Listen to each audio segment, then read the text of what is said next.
Bonjour, ce qu'on va voir dans cette vidéo, c'est un exercice sur les fonctions d'un niveau de terminale. Donc dedans, il y a un calcul de limite avec des croissances comparées, avec des exponentielles et des polynômes.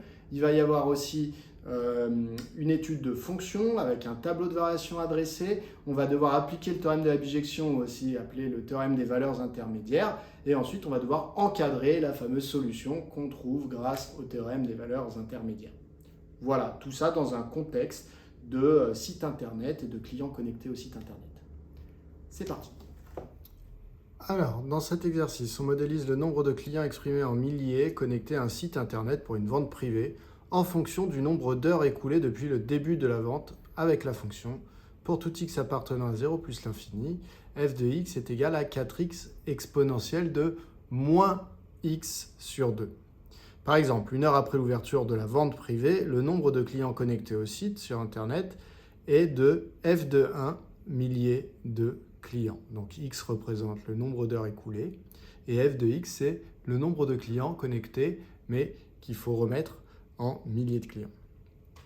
Question 1a. Montrer que pour tout réel positif x, f de x est égal à moins 8 fois moins x sur 2 exponentielle de moins x sur 2. Autrement dit, on nous demande de montrer que cette expression ici peut s'écrire sous cette forme-là. On y va. Alors, je commence par réécrire déjà ce que c'est que l'expression de la fonction f. Donc f de x, c'est 4x exponentielle de moins x sur 2 pour tout x appartenant à l'intervalle 0 plus l'infini. Et je vais montrer que f de x peut s'écrire sous cette forme-là.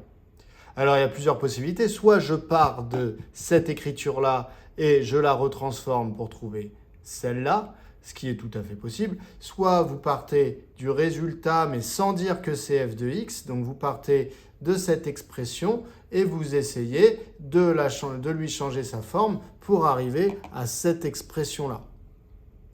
Généralement, vous avez plutôt tendance à partir de cette expression-là. Donc, c'est comme ça que je vais corriger.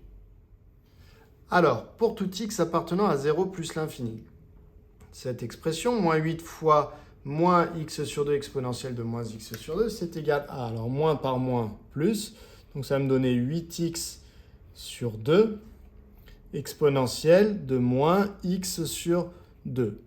À ce moment-là, je sais que 8x divisé par 2, eh bien, ça me donne 4x, et donc j'ai toujours exponentielle de moins x sur 2.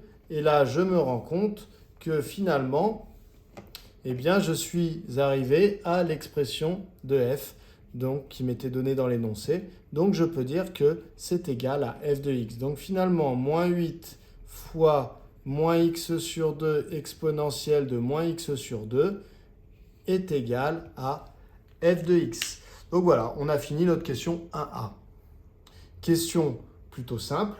Ça veut dire que très certainement, ça va nous servir à quelque chose d'un petit peu plus compliqué. On passe donc à la question 1b. Dans la question 1b, on nous demande de déterminer la limite de la fonction f lorsque x tend vers plus l'infini. Alors, on nous demande de calculer la limite de f en plus l'infini. Donc, on observe l'expression de f de x est 4x exponentielle de moins x sur 2. Et on se dit, eh bien, vers quoi tend cette expression lorsque x tend vers plus l'infini. Alors, 4x, quand x tend vers plus l'infini, eh bien, ça va tendre vers plus l'infini. X sur 2 va tendre également vers plus l'infini. Donc, moins x sur 2 va tendre vers moins l'infini. L'exponentielle de quelque chose qui tend vers moins l'infini, eh bien, ça tend vers 0.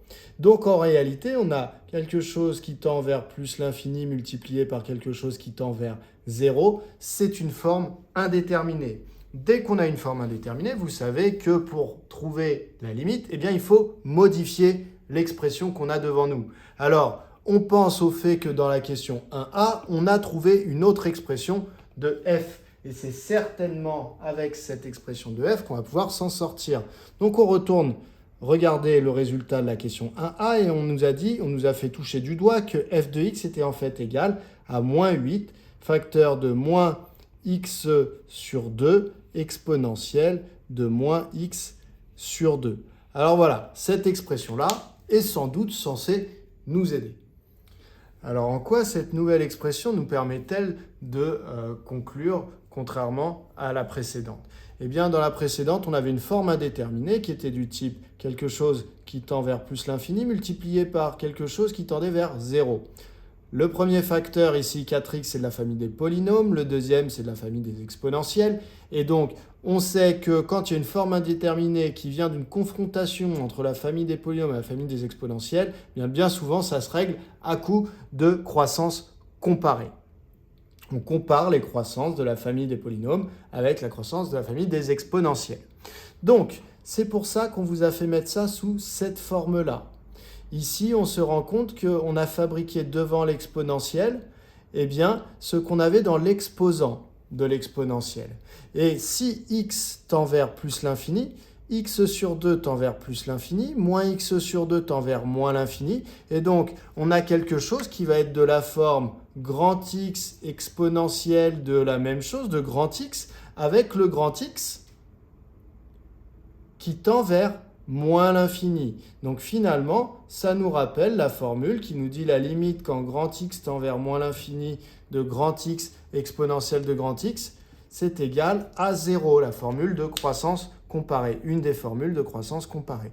Donc c'est cette formule qu'on va utiliser et ensuite on composera en disant que grand X, finalement, on va le remplacer par moins X sur 2 et que du coup, on pourra trouver la limite de cette expression. On y va. Donc, je commence par dire que la limite, lorsque petit x tend vers plus l'infini de moins x sur 2, si x tend vers plus l'infini, x sur 2 tend vers plus l'infini, et moins x sur 2 tend vers moins l'infini. Donc, c'est égal à moins l'infini. Et, en plus de ça, par croissance comparée, la limite de grand X exponentielle de grand X quand grand X tend vers moins l'infini, puisque c'est ça qui se passe, ça va tendre vers moins l'infini, ce qu'on met dans l'exposant et devant l'exponentielle, c'est égal à 0. Donc maintenant, en remettant moins X sur 2 à la place du grand X, donc par composition finalement, on n'a que la limite lorsque petit x tend vers plus l'infini de moins x sur 2 exponentielle de moins x sur 2 qui est égale à 0. Donc cette expression ici, cette fonction la fonction qui a cette expression tend vers 0 en plus l'infini. Multiplié par moins 8, la limite reste 0. Donc finalement, on peut conclure que la limite de f de x, lorsque x tend vers plus l'infini, elle est égale à 0. Cela nous amène à la question 2. On admet que la fonction f est dérivable sur 0 plus l'infini, donc pas besoin de le justifier, et on note f' sa fonction dérivée. Petit a, montrer que pour tout x appartenant à 0 plus l'infini, f de x est égal à 4 moins 2x exponentielle de moins x sur 2. Donc finalement, on nous demande de dériver la fonction f, et on nous donne la réponse, comme ça éventuellement on pourra continuer si on ne sait pas faire. Donc finalement cette question c'est juste calculer la dérivée de la fonction f. Alors pour calculer la dérivée de la fonction f, l'expression de la fonction f, j'ai le choix, j'ai deux expressions qu'on m'a mis en évidence dans l'énoncé. Il y a la première, 4x exponentielle de moins x sur 2, et il y a la deuxième, moins 8 fois moins x sur 2 exponentielle de moins x sur 2. Alors laquelle je dois choisir pour calculer la dérivée ? En fait, les deux vont me donner exactement le même résultat, sauf que la première est peut-être légèrement plus simple. La deuxième expression, elle était là, vous vous en êtes rendu compte, pour calculer la limite de f en plus l'infini. C'était ça réellement son but. Donc maintenant, je peux très bien me resservir uniquement de la première expression que j'ai renotée ici. Lorsque je veux dériver une fonction, je me demande quelle est l'opération principale. L'opération principale, la dernière qu'on sera amené à faire sur remplacer x par une valeur, ce serait certainement celle-là. En fait, il y a aussi celle-là, mais ça m'intéresse un petit peu moins. Donc moi, je vais voir ça comme l'opération principale, c'est la multiplication entre le facteur 4x et le facteur exponentiel de moins x sur 2. Lorsque l'opération principale est une multiplication, un produit, je me demande est-ce qu'il y a la variable dans les deux facteurs ? Oui, il y a x ici et il y a x là-haut. Donc finalement, la variable est présente dans les deux facteurs. Je dois donc utiliser la formule de dérivation qui me permet de dériver u fois v. Donc, je vais définir qui est U et qui est V. Donc, pour tout x appartenant à 0 plus l'infini, U de x, ça va être pour moi 4x. Et V de x, ça va être pour moi exponentielle de moins x sur 2. J'ai besoin des dérivés de U et de V. Donc, tout de suite, je calcule l'expression de U' ici, qui va être du coup dérivée de 4x, eh bien, c'est 4. Et la dérivée V' de x, c'est égal à. Alors, pour dériver une fonction du type exponentielle u, eh bien, la dérivée, c'est je recopie exponentielle de u et je multiplie par u', mon résultat. Donc là, ici, celui qui joue le rôle de u, c'est moins x sur 2. La dérivée de moins x sur 2, alors bon, je peux commencer déjà à recopier l'exponentielle. Exponentielle de moins x sur 2. Et devant, ici, il va falloir que je mette la dérivée de moins x sur 2. Alors attention, ne vous jetez pas pour dériver moins x sur 2 sur une formule de quotient du type u sur v. Lorsque vous dérivez moins x sur 2, il faut voir moins x sur 2 comme moins 1 demi fois x. Et donc, vous allez dériver moins 1 demi fois x, tout comme vous auriez dérivé 5x par exemple. Si vous aviez à dériver 5x, vous auriez dit que la dérivée c'était 5. Bien là, si vous avez à dériver moins x sur 2, c'est-à-dire moins 1 demi fois x, moins 1 demi joue le rôle du 5. Donc la dérivée, si pour 5x c'était 5, eh bien pour moins 1 demi de x, c'est moins 1 demi. C'est de la forme lambda fois une fonction u. Donc ici, la dérivée qui vient devant l'exponentielle, c'est moins 1 demi. Du coup, eh bien, pour tout x appartenant à 0 plus l'infini, je peux calculer f' de x. La formule, quand j'ai une forme du type u fois v, eh bien, c'est, je peux me la renoter ici dans un coin, je l'effacerai après, u'v plus uv'. Donc, u'v, ça me donne 4 fois exponentielle de moins x sur 2 plus uv', donc 4x fois moins 1 demi de exponentielle de moins x sur 2. Alors, est-ce que je peux écrire ça de manière un petit peu plus sympathique? Donc ça, c'est 4 exponentielle de moins x sur 2, plus, alors ici, j'ai 4x fois moins 1 demi de exponentielle. Alors, je peux faire 4 fois moins 1 demi, les nombres ensemble. Alors, 4 fois moins 1 demi, je vais avoir le moins qui va rester. Et 4 fois 1 demi, ça fait 4 divisé par 2, ça fait 2. Donc, ça fait 2x exponentielle de moins x sur 2. Je m'aperçois qu'ici, j'ai une soustraction, donc une somme de deux choses, et j'ai dans chaque terme l'exponentielle de moins x sur 2. Je peux donc factoriser cette expression par exponentielle de moins x sur 2. Qu'est-ce que je vais avoir? Eh bien, il va me rester 4 pour le premier terme et il va me rester moins 2x pour le deuxième. Quand je factorise, je vérifie tout de suite après que je ne me suis pas trompé en redéveloppant. Exponentielle de moins x sur 2 fois 4, ça fait 4 exponentielle de moins x sur 2. Et exponentielle de moins x sur 2 fois moins 2x, ça me donne bien moins 2x exponentielle de moins x sur 2. J'ai donc f' de x qui est égal à 4 moins 2x exponentielle de moins x sur 2. Alors là, un moyen simple de vérifier qu'on ne s'est pas trompé, c'est de regarder dans l'énoncé, puisque dans l'énoncé, on nous avait donné l'expression de f' et c'est bien celle qu'on a trouvée nous. On peut donc passer à la question B. La question B, c'est après avoir étudié le signe de f', dresser le tableau de variation de f sur 0 plus l'infini. Alors, on va étudier ce signe de f'. Donc, je commence par me renoter pour avoir sous les yeux l'expression de la dérivée. f' de x, c'est donc 4 moins 2x facteur de exponentielle de moins x sur 2. Pour étudier le signe d'une expression, première chose à faire, c'est repérer l'opération principale. Ici, l'opération principale, c'est-à-dire la dernière que je serais amené à faire si je remplaçais x par une valeur et que je voulais faire le calcul, eh bien, ce serait la multiplication finale que je ferai à la fin.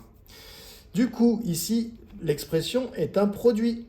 de deux facteurs, le facteur 4 moins 2x et le facteur exponentiel de moins x sur 2. Si je veux étudier le signe de cette expression, eh bien le fait que cette expression soit factorisée m'arrange bien, puisque je vais pouvoir découper mon étude de signe globale en l'étude du signe de 4 moins 2x et l'étude du signe de exponentiel de moins x sur 2. Je vais pouvoir étudier le signe de chacun des deux facteurs et les confronter dans un tableau de signes. Donc, voilà, un petit peu compliqué, plusieurs lignes. Donc, je vais avoir le signe du premier facteur, le signe du deuxième. Du coup, j'en déduirai le signe du produit de ces deux facteurs dans la ligne signe de f' de x. Et j'en déduirai les variations de f en dessous. Alors, x est sur l'intervalle 0 plus l'infini. Il y a déjà une ligne qui est facile à remplir, c'est le signe de exponentiel de moins x sur 2, puisque toute exponentielle est strictement positive sur R. Donc en particulier sur 0 plus l'infini. Alors n'hésitez pas à rajouter une petite phrase ici en disant « car la fonction exponentielle est strictement positive sur 0 plus l'infini ». J'ai le signe de 4 moins 2x à étudier. Alors je vais résoudre l'inéquation 4 moins 2x strictement plus grand que 0. En fait, ça va m'aider à trouver quand est-ce que 4 moins 2x est positif, c'est-à-dire où est-ce que je dois mettre un plus dans cette ligne. Je résous cette inéquation. C'est équivalent à dire que 4 doit être plus grand que 2x, et ce qui est équivalent à dire que x doit être plus petit que 4 sur 2. J'ai divisé par un nombre positif, donc je n'ai pas changé le sens ici. Ce qui est équivalent à dire que x est plus petit que 2. Donc en fait, je vais avoir un signe plus dans la ligne de 4 moins 2x, signe plus, puisque j'ai cherché quand est-ce que j'étais plus grand que 0, donc c'est bien être positif, et j'ai trouvé que c'était quand x était en dessous de 2. Donc ça veut dire que je vais placer 2, et je sais que du coup 4 moins 2x est positif quand x est en dessous de 2, c'est ce que j'ai trouvé là. Qu'est-ce qui se passe quand x vaut 2 ? Ça va faire 4 moins 2 fois 2, donc finalement ça a donné 0. Et comme quand j'ai résolu l'inéquation 4 moins 2x strictement positive, j'ai trouvé que c'était quand x était inférieur strictement à 2, eh bien je sais que le reste du temps, eh bien ça va être négatif. Si vraiment vous voulez le redémontrer, eh bien vous changez le sens ici. Vous cherchez quand est-ce que 4 moins 2x est plus petit que 0. Ça va vous donner exactement la même chose avec un signe dans l'autre sens. Vous trouverez quand x est plus grand que 2. Donc vous aurez trouvé que le signe est négatif quand x est plus grand que 2. Du coup, le signe moins ici. Ensuite, le signe de f' de x, du coup. Eh bien, lorsque x est entre 0 et 2, 4 moins 2x. 4 moins 2x, c'est ce nombre-là. Il est positif. Donc, ce nombre-là donne un résultat positif entre 0 et 2. Celui-là, l'exponentielle est positive. Donc, finalement, quand je vais multiplier ces deux nombres, ça va me donner quelque chose de positif. Lorsque x vaut 2, 4 moins 2x vaut 0. Donc ça vaut 0. L'exponentielle, elle a beau être positive, ça va faire 0 fois quelque chose de positif, ça va faire 0. Je mets donc un 0. Lorsque x est compris est dans l'intervalle 2 plus l'infini, 4 moins 2x donne un résultat négatif, donc ça c'est un nombre négatif multiplié par l'exponentielle qui est positive. Donc ça va me donner un résultat négatif. Je peux donc en déduire les variations de la fonction f. Lorsque la dérivée est strictement positive, eh bien la fonction f est strictement croissante. Et lorsque la dérivée est strictement négative, eh bien la fonction f est strictement décroissante. Alors, on me demandait de dresser ce tableau de variation. Donc, il va falloir que je complète un peu tout ça. Alors, la limite en plus l'infini, on l'a déjà trouvé. C'était la question 1b. On avait trouvé que la limite était égale à 0. Maintenant, il va falloir quand même que je calcule l'image de 0 et l'image de 2. L'image de 0, je vais donc calculer f de 0. Alors attention, vous ne servez pas de ça, ça c'est f'. Donc nous, on va reprendre la fonction, ici l'expression de la fonction f, donc 4x exponentielle de moins x sur 2. Et on remplace les x par des 0. Donc ça donne 4 fois 0, exponentielle de moins 0 sur 2. Donc en fait, ça fait 0 fois tout le reste, donc 0. Donc f de 0, c'est 0. Pour 2, f de 2, je reprends l'expression de f, je remplace les x par des 2, ça fait 4 fois 2 fois exponentielle de moins 2 sur 2. Et donc, je me retrouve avec 8 exponentielle de moins 1. Ce qui peut également s'écrire 8 divisé par e, puisque lorsque j'ai une puissance négative, ça revient à écrire le e au dénominateur. Donc, en fait, ça fait 8 sur e puissance de 1, ce qui veut dire 8 sur e. À vous de voir comment vous préférez l'écrire, 8 sur e ou 8 fois e puissance moins 1. C'est le même nombre en tout cas. Voilà pour cette question.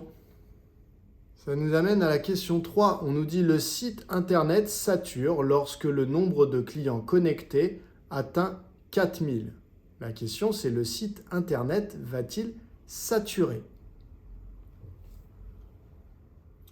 Alors je vais commencer par effacer tout le haut de mon tableau. Je vais juste garder cette ligne-là qui m'intéresse, les variations de la fonction. Donc je vais effacer ces 3 lignes. Donc, j'efface et la ligne du haut va venir se coller sur le bas.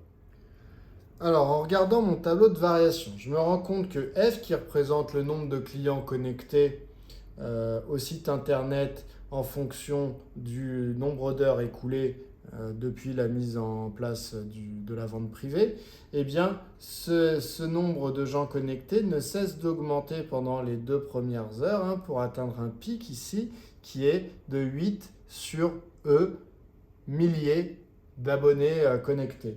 Donc ici, eh bien, il faut que je sache ce que ça vaut. Il faut que je trouve une valeur approchée de 8 sur E parce que ce n'est pas très parlant quand c'est comme ça. Donc je tape sur ma calculatrice 8 sur E. Alors attention, par exemple sur Numworks, eh bien, on nous oblige à taper 8 sur E puissance 1 puisqu'on ne peut pas mettre E directement. Donc je me rends compte que ça vaut environ 2,94 si j'arrondis au centième. Donc je peux dire d'après le tableau de variation que le maximum de f sur 0 plus l'infini est de 8 sur e.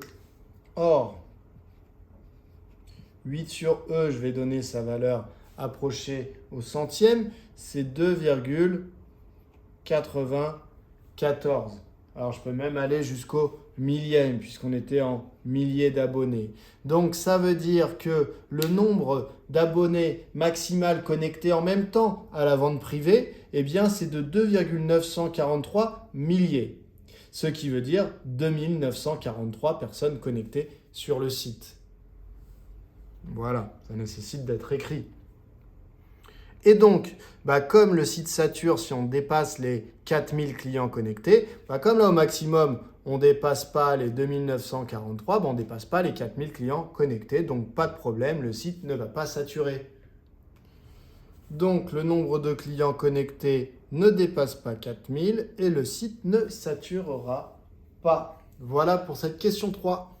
On en arrive à la question 4. 4a plus exactement.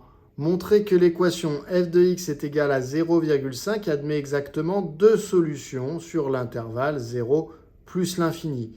On les notera alpha et bêta et on dira que alpha c'est la plus petite des deux et donc bêta la plus grande.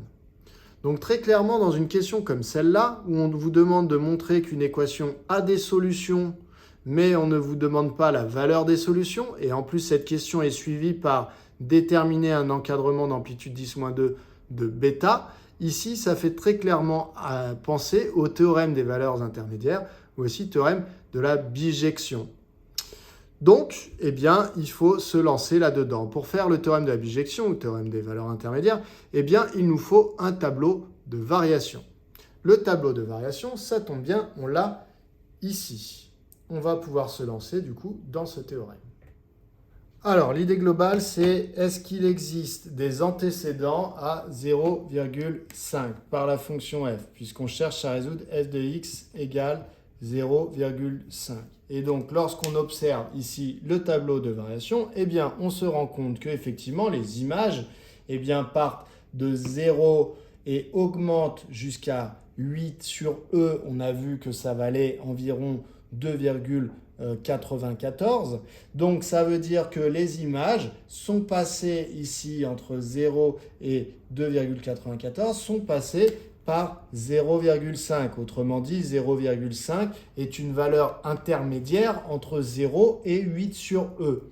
Ça veut dire qu'ici, il va y avoir un alpha une certaine valeur de x qui va avoir pour image 0,5.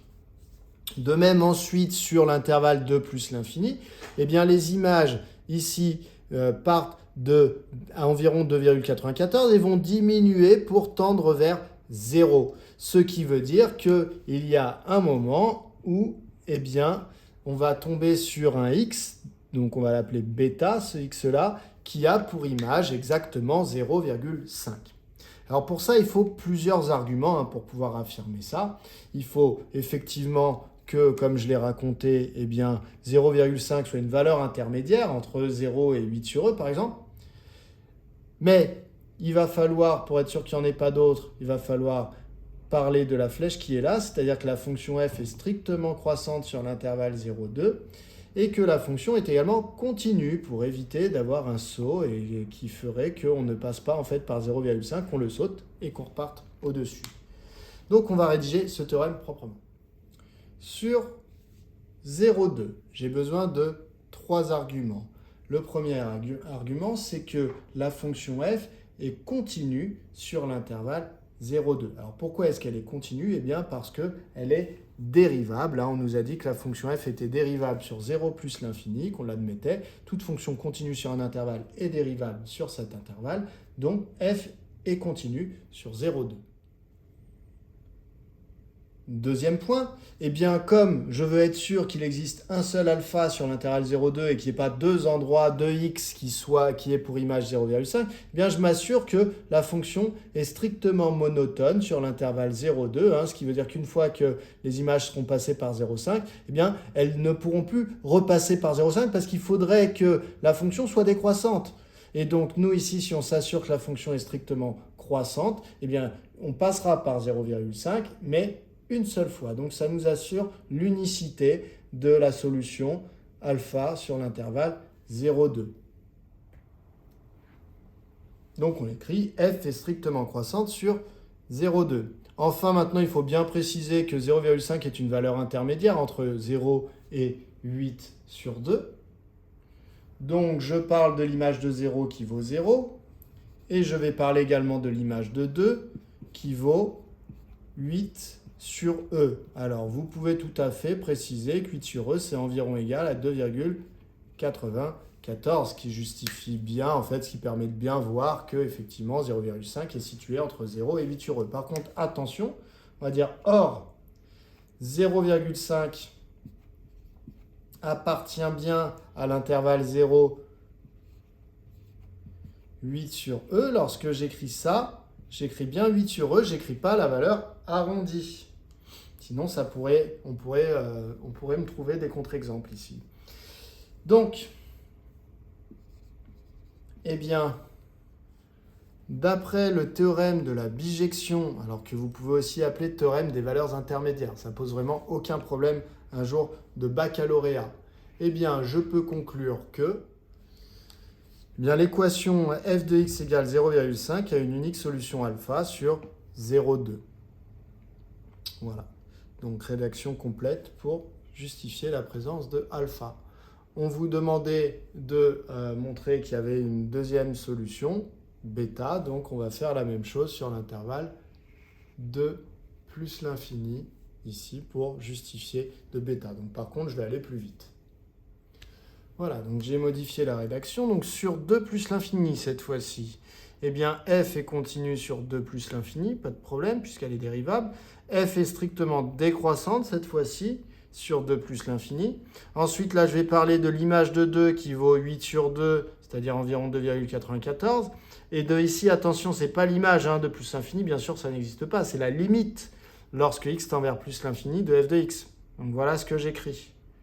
0,5, je m'assure que c'est bien entre 0 et 8 sur e. Attention, première erreur qu'on voit sur les copies, c'est d'écrire que 0,5 appartient à l'intervalle 8 sur e, 0. Un intervalle, ça se nomme toujours avec le plus petit en premier. Donc c'est 0, 8 sur e. Et attention, deuxième erreur, ici, il faut bien exclure 0. Pourquoi? Parce que 0 est une limite, donc il n'est pas atteint.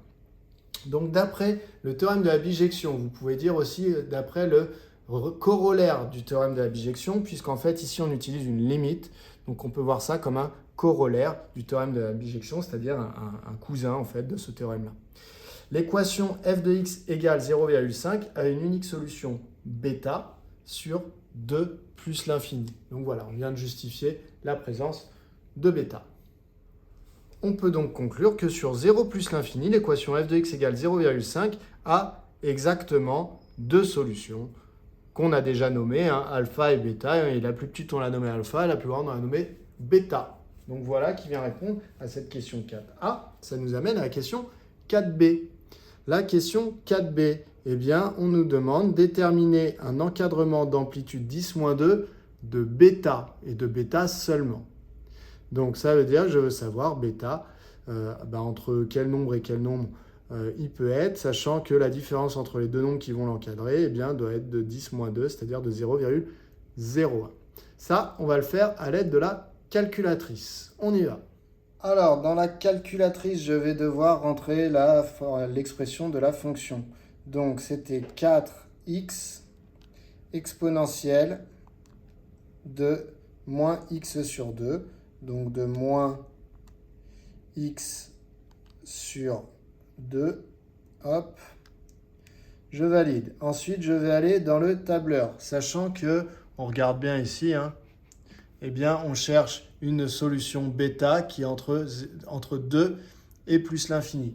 Donc, dans le tableur, eh bien, je vais aller voir comment il est défini, mon tableur, en allant sur définir table. Déjà, je vais lui demander de démarrer à 2. Et ensuite, je vais lui demander d'avancer de 1 en 1 dans un premier temps. Donc ça, c'est le pas, c'est de combien en combien on va avancer dans le tableau. Je vais ensuite dans le tableur, et là, je me rends compte, du coup, je cherche quand est-ce que je vais passer par 0,5. Alors, vous voyez, les images, elles valent 2,943, 2,6776, etc. Alors là, vous avez les valeurs un petit peu plus précises. Et donc, nous, c'est normal, pour l'instant, on est sur une portion décroissante de fonctions. Donc, les images sont de plus en plus petites. Et il y a un moment où on va passer par 0,5. Visiblement, ici, c'est entre x égale 8 et x égale 9, puisqu'à x égale 8, on est encore au-dessus de 0,5, et à x égale 9, on est en dessous. Donc, c'est entre 8 et 9 que se trouve bêta. Je recommence donc, je définis ma table et je démarre à 8. Cette fois-ci, j'avance de 0,1 en 0,1. Je retourne dans le tableur. Ça démarre bien à 8 et j'avance bien de 0,1 en 0,1. Pareil, je cherche au niveau des images quand est-ce que je suis passé par 0,5. En 8,4, je suis encore au-dessus de 0,5. Vous voyez le nombre qui est écrit ici. Par contre, en 0,5, je suis passé en dessous. Donc, le nombre bêta que je cherche, il est entre 8,4 et 8,5. Je refais donc un nouveau tableau qui démarre à 8,4 et qui va avancer avec 2 chiffres après la virgule. Ici, je vais chercher quand est-ce que je passe par 0,5. Alors, attention à l'affichage de la calculatrice. Là, vous voyez ici, j'ai l'impression que pour 8,42, on est pile sur 0,5. En réalité, si vous allez dessus, vous voyez qu'en bas, ici, on est au-dessus de 0,5. Par contre, pour 8,43, on est en dessous. Donc, bêta, il est en fait entre 8,42 et 8,43. C'est-à-dire qu'en fait, 8,42, il est un tout petit peu avant bêta, puisque son image, elle était plus grande que 0,5, et 8,43, il est juste après bêta, puisque son image est en dessous de 0,5. Donc, comment je rédige ça? Je vais faire le petit tableur que j'ai sur ma calculatrice. Je vais mettre les x, les y, et je vais recopier pour 8,42. Alors, bien sûr, je mets des valeurs arrondies, puisque déjà, même la calculatrice m'a donné des valeurs arrondies. Donc, pour 8,42, elle me disait 0,50003 à peu près. Donc, je vais mettre ça, 0,50003. Alors, la question, souvent, c'est combien je mets de chiffres après la virgule? Mettez-en suffisamment pour qu'on s'aperçoive qu'on est au-dessus de 0,5. Là, vous voyez, je n'allais pas mettre 0,5 parce que j'aurais arrondi sur une valeur qui est un petit peu charnière, puisque c'est ce qu'on cherche, 0,5. Donc, je vais jusqu'à trouver un chiffre qui me montre qu'en fait, ce nombre-là est plus grand que 0,5. Ensuite, pour 8,43, eh bien, c'est 0,498. Donc, 0,498. 8 pour 8,43. Donc je me rends compte que effectivement bêta est entre 8,42 et 8,43. Donc bêta est situé entre 8,42 et 8,43. J'ai bien un encadrement d'amplitude 10-2, puisque si je fais la différence entre ce nombre et celui-là, eh bien ça me donne 0,01, c'est-à-dire 10-2. Je suis allé voir ce qui se passait à deux chiffres après la virgule. Dernière question de cet exercice. On nous dit le site internet lance une nouvelle vente privée lorsque le nombre de clients connectés passe sous les 500. Au bout de combien de temps le site va-t-il devoir lancer la vente privée suivante? On donnera le résultat sous la forme heure-heure, minute-minute. Donc on veut un nombre d'heures et un nombre de minutes pour les heures qui ne sont pas complètes. Donc on vient de dire le site va lancer une nouvelle vente quand on repasse sous les 500 clients. Quand est-ce qu'on repasse sous les 500? Donc là, vous voyez, quand on lance la vente, le nombre de clients qui se connectent augmente. Là, on passe au-dessus de 500, puisque je vous rappelle qu'on est en milliers. Donc 0,5 milliers, ça fait 0,5 fois 1000, ça fait 500. Donc là, au début, on augmente, on passe la barre des 500. On arrive, vous vous souvenez, au 2943, il me semble que c'était ça. Puis ça redescend et il y a un moment, on va passer sous les 500, c'est quand on va dépasser bêta. Et donc, ensuite, on aura passé la barre des 500, il y aura moins de 500 clients connectés, donc le site va vouloir relancer une nouvelle vente privée à bêta, en fait, à partir du temps bêta. Donc nous, on a trouvé un encadrement de bêta à 10-2 près, donc on va utiliser cet encadrement. Et donc, le premier nombre à 10-2 près qui est après bêta, eh bien, c'est 8,43. Donc, eh bien, on va utiliser 8,43 pour trouver le nombre d'heures qu'il faut pour passer en dessous de la barre des 500 clients. On n'oublie pas que X comme unité, c'était les heures. Donc, en fait, ça veut dire que c'est au bout de 8,43 heures qu'on est passé sous la barre des 500 clients. Alors attention, 8,43 heures, ça ne fait pas 8 heures et 43 minutes. Ça, c'est une erreur qu'on voit fréquemment. Ici, dans une heure, il n'y a pas 100 minutes. S'il y avait 100 minutes, 8,43 heures, ça ferait bien 8 heures et 43 minutes. Mais en fait, on n'a que 60 minutes dans une heure. Donc en fait, ce résultat, ça fait 8 heures. Et pour savoir le nombre de minutes qu'il faut, eh bien, il faut prendre 0,43 fois 60 minutes. Et donc, si je calcule 0,43 fois 60, je trouve 25,8 minutes. Donc, je peux dire que c'est 26 minutes si j'arrondis. Donc, finalement, il va falloir attendre 8 heures et 26 minutes pour lancer la nouvelle vente privée. Voilà qui vient conclure cet exercice. Voilà, on en a fini. Donc cet exercice de type bac résume assez bien ce qu'on attend de vous au programme de terminale pour l'épreuve de spécialité. Dedans, certes, il n'y a pas les logarithmes, mais en tout cas, c'est un bon exercice pour s'entraîner sur la continuité, le théorème des valeurs intermédiaires, etc. Vous trouverez d'autres sujets disponibles sur le site. N'hésitez pas à aller les voir. À bientôt!